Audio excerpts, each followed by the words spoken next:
Добар ден, драги ученици, добро дојдовте на час по физика за трета година.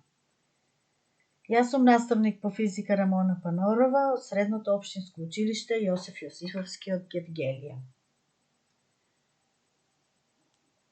Наставната содржина за овој час е ласери и нивната примена. Што треба да научиме овој час? Што представува ласерот, кои се основните делови на секој ласер, видови ласери, состав и работа на рубински ласер, основни својства на ласерската светлина и објаснување на холографијата.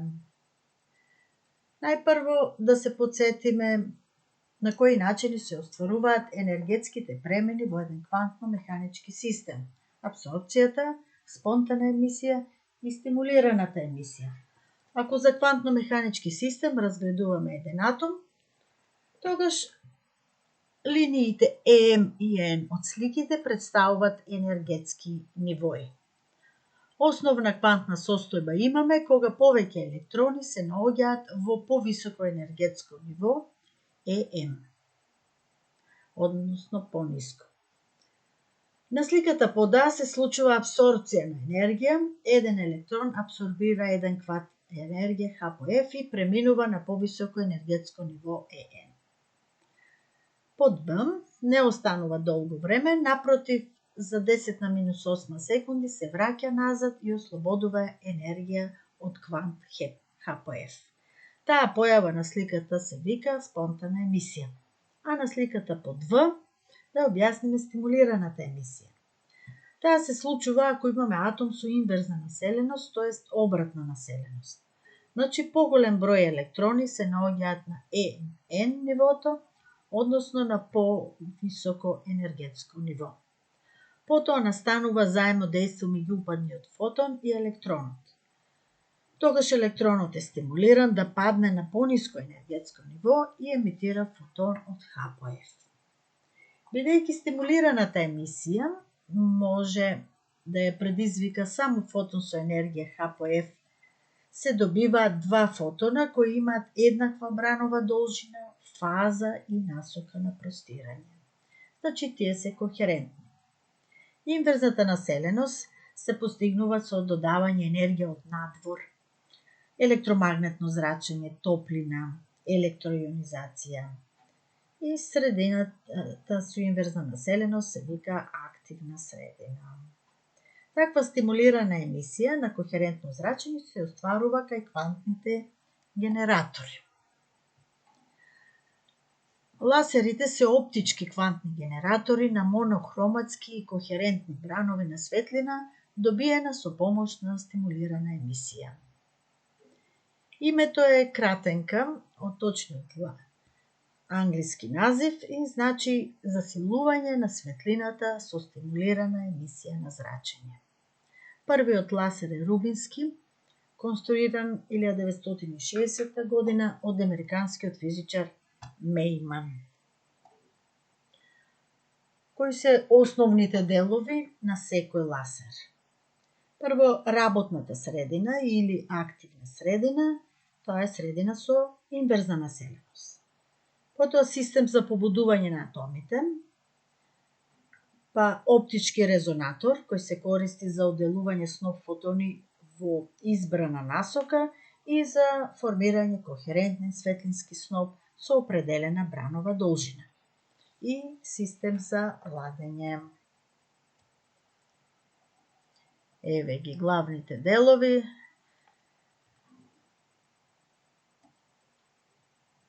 Видиме принципот на работа на ласерите. За да се објасни принципот на работа, првин треба да се разгледа интеракцијата на фотоните со атомите од активната средина.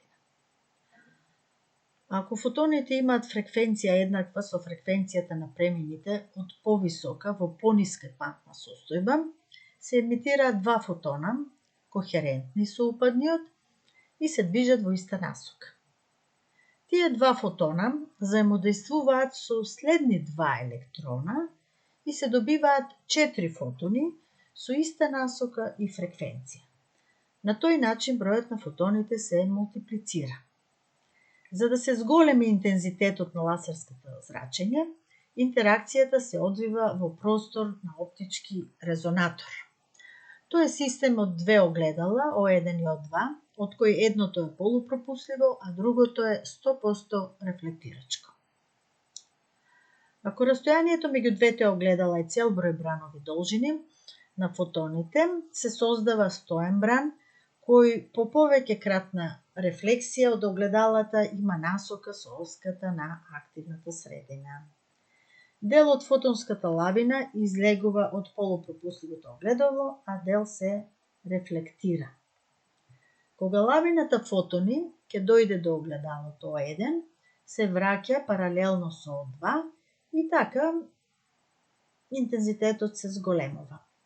Тој процес на мултипликација на фотоните се повторува додека не се добие максимална моќност на зрачење. Според активната средина, ласерите се делат на ласери во тврда агрегатна состојба, гасна и течна состојба. А во посебна група се полупроводничките ласери. Според методот на побудување на атомите, ласерските активни средини можат да бидат оптички, топлотни, хемиски, електроионизациони. А според внатрешниот состав на активната средина, атомски, молекулски и ионски. Според режимот на работа може да бидат континуирани, импулсни и импулсно-периодични. А според спектралната област на генерирање, ласерите работат во инфрацрвена, видлива, ултравиолетова и рентгенска област.